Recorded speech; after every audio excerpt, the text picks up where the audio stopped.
John Jones, l'actuel champion heavyweight de l'UFC, mais surtout ancien champion light heavyweight à l'UFC, vu par beaucoup comme le GOAT, vient de se faire offrir 50 millions pour affronter Francis Ngannou, l'ancien champion UFC heavyweight et actuel champion PFL heavyweight. Alors, c'est une somme astronomique, c'est quelque chose qu'il ne gagnera pas à l'UFC, même en affrontant Aspinall. Maintenant, reste à savoir si l'UFC va le laisser affronter Francis pour cette somme. Ou même tout court le laisser affronter Francis, parce que l'UFC ne veut traiter avec absolument personne d'autre que l'UFC. C'est un combat qu'on aurait dû avoir il y a des années, plus ou moins aux alentours de la pandémie. John Jones était en train de monter en poids de façon à être apte à pouvoir être compétitif avec les autres heavyweights.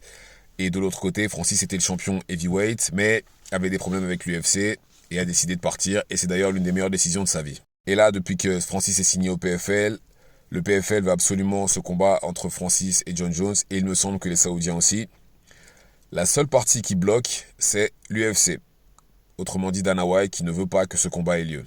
Je pense pas que Dana White se dit que John Jones peut perdre, mais je pense qu'il ne veut surtout pas mettre de la lumière sur les autres fédérations. Mais bon, les gars, dites-moi, d'après vous, qui gagnerait là en 2025 entre John Jones, champion UFC, et Francis Ngannou, champion PFL? Dites-le moi dans les commentaires et c'est tout pour moi.